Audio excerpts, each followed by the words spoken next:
I want to thank Study IQ. I would like to thank Study IQ team. Big round of applause to the team, management and staff of Study IQ. Hello aspirants, my name is Karam Yogi Divakar Bothra. I welcome you all in my series Sociology in 10 minutes. Today's episode number is 67 जहाँ पे हम discuss करेंगे pluralism. इससे पहले हमने religion के बाकी topic discuss किए हैं. If you are interested, you can have a look to the very playlist which is largely present. Pluralism होता क्या है? पहले हम सिनॉप्टिकली देख लेते हैं कि किस तरीके से इशू को समझना चाहिए. प्लूरलिज्म का मीनिंग आपको पता होना चाहिए. प्लूरलिज्म और मल्टीकल्चरलिज्म का रिलेशनशिप पता होना चाहिए. सिर्फ मल्टीकल्चर होने से सोसाइटी प्लूरल नहीं हो जाती है. This is what the most basic common sensical knowledge which the students are often impacted by. और उसके बाद में अगर हम इंडिया में देखें तो विवेकानंदा, गांधी जी और मनु के अंदर भी डिफरेंट एस्पेक्ट्स ऑफ प्लूरलिज्म मिल जाते हैं. और साथ ही साथ में इंपॉर्टेंस क्या है इस प्लूरलिज्म की. अगर ये बहुत सारे डायमेंशंस अगर आप कवर कर लेते हो, जब भी कोई टॉपिक स्टार्ट करो उसके पहले डायमेंशंस निकालो और डायमेंशंस निकालने के बाद में when you study your studies would be more in a chartered manner. देखें तो what exactly is the meaning of pluralism. The pluralism is an ideology which in its literal sense talks about the existence of plural aspects. Could be plural structures, could be plural ideologies, could be plural understandings, could be plural religion as far as religion pluralism is concerned. But अगर आप इस definition को देखो तो कहीं precision नहीं है इसके अंदर. There are specific things which are mentioned, but you cannot largely precisely understand this concept. In order to precisely understand, you need to first understand the features of pluralism, because pluralism is always defined on the various features which it has. Pluralism largely carries the connotations of tolerance. एक society जो plural होती है वो एक tolerant society होती है. But सिर्फ क्या टॉलरेंस होने से प्लूरलिज्म आ जाता है? नहीं. टॉलरेंस के साथ साथ यहाँ पे जो इंपॉर्टेंट चीज है वो होती है अंडरस्टैंडिंग.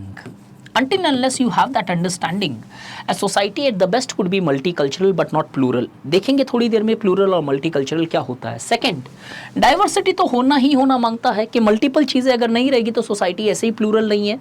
लेकिन क्या सिर्फ मल्टीपल चीज़ों से सोसाइटी प्लूरल होती है? Let's just wait for multiculturalism and pluralism debate. Pluralism, ये रिलीजियस प्लूरलिज्म का एक एसेंस ये भी है कि religious pluralism believes that all religion truths are valid. Every religion is explaining the things and all the things which are propositions which are mentioned by all the religion are valid. कोई superiority और inferiority की debate नहीं है कि हम ज्यादा बेहतर हैं या तुम ज्यादा बेहतर हो, या तुम ज्यादा खराब हो या हम ज्यादा बेहतर हैं. साथ ही साथ में ये भी मानते हैं रिलीजन प्लूरलिज्म में कि रिलीजन प्लूरलिज्म लार्जली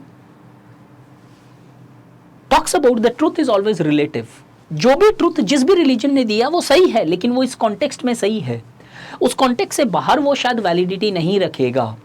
देयरफॉर कोई एक्सट्रीम लेवल एब्सोल्यूट ट्रूथ नहीं है, एब्सोल्यूट रियलिटी नहीं है. जो हेगल भाई साहब बोला absolute rationality, no, there is nothing called as absolute rationality. Rationality is always contextual.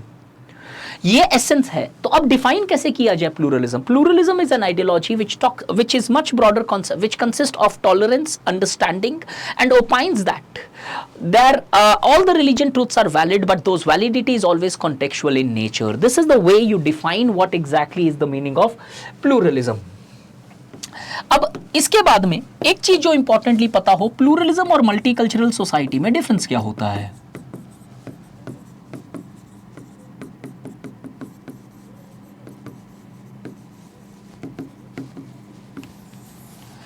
In pluralism society, the emphasis is always on understanding. दोनों की जो कॉमन चीजें हैं, जो कॉमन मिलेगा दोनों में वो है एग्जिस्टेंस ऑफ मल्टीपल. दोनों में मल्टीपल कल्चर एग्जिस्ट करेंगे, दोनों के अंदर मल्टीपल चीजें, आइडियोलॉजी एग्जिस्ट करेगी. रिलीजियस प्लूरलिज्म और रिलीजियस मल्टीकल्चरलिज्म देखें तो कहीं ना कहीं always there would be existence of multiple faiths और मल्टीपल रिलीजन्स. बट दोनों में फिर भी डिफरेंस है. Pluralism, when it emphasizes on understanding, therefore it downplays the role of differences.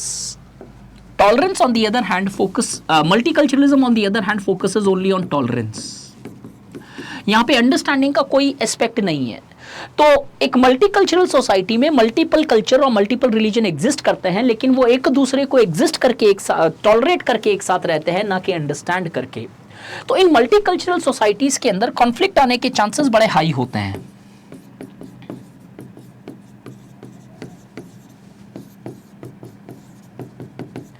लेकिन अगर प्लूरलिज्म देखें तो यहाँ पे मल्टीपल तो एग्जिस्ट करते हैं, लेकिन वो मल्टीपल एक दूसरे के साथ एग्जिस्ट करते हैं by understanding each other, and when you understand each other the scope of manipulation by goddamn politicians और पॉलिटिकल रिप्रेजेंटेटिव्स और the religious fellows is pretty much less. क्यों? क्योंकि यहाँ पे you underplay the role of differences, you emphasize on the similarities which are present। तो अगर कोई आपको आके बोलता है कि एक्स फला फला religion is something which is bad, which is hampering, which is threat to the society, which is threat to this and that, आप बोलोगे ठीक है यार, we are different, but at the same time कहीं में देखो हमारे में ये भी तो चीज कॉमन है ना। तो जहां पे प्लूरलिज्म होता है वहां पे chances of conflict is rarest of the rarest, but unfortunately all the modern societies today, maybe because of the political power hunger और maybe because of making the difference between emphasizing on the difference between we and others at the best can be considered as multicultural societies। इससे ज्यादा शायद उधर कोई एक aspect दिखाई नहीं देता है। बोला जाए तो India is a plural society, but India's pluralism is only circumstantial. Absolute level पे इंडिया में प्लूरलिज्म क्या अमेरिका में भी नहीं है। दोनों एक्सट्रीम लेवल की डेमोक्रेसी है, लेकिन हम देखते हैं ज्यादा से ज्यादा multiculturalism as both of these organisations have often started facing different forms of religious conflicts and many organisations और societies are also facing religious fundamentalism. तो ये हमेशा एक आइडियल टाइप का कॉन्सेप्ट रहता है। सोसाइटी में कॉन्फ्लिक्ट्स रहती है, कल्चर डिफरेंट रहेंगे तो कॉन्फ्लिक्ट्स के भी आसार है, लेकिन क्या ये कॉन्फ्लिक्ट परमानेंट है या अंडरस्टैंडिंग ज्यादा मजबूत है? उस नजरिए से इंडिया में डेफिनेटली प्लूरलिज्म है कि कॉन्फ्लिक्ट्स हुई लेकिन कम हुई। सो सर्कमस्टेंशियल हम प्लूरलिज्म होते हैं, मोर और लेस वी रिमेन एक मल्टीकल्चरल सोसाइटी एज सच। अब इस प्लूरलिज्म की इंपैक्ट क्या होती है? क्या अच्छा होता है प्लूरलिज्म? क्या होना चाहिए प्लूरलिज्म?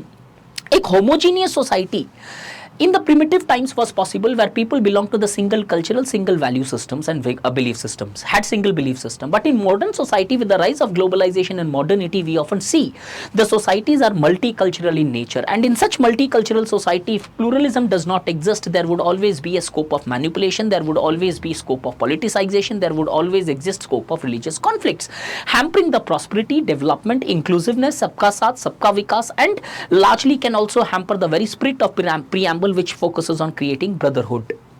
अब इसकी इंपैक्ट क्या है? प्लूरलिज्म के अंदर सोशियोलॉजी में डिफरेंट लोगों ने डिफरेंटली ड्वेल किया। When some of the scholars opine that pluralism largely is an indication of secularisation, क्योंकि अंडरस्टैंड करते हैं रिलीजन को ओवर एम्फसाइज नहीं करेंगे।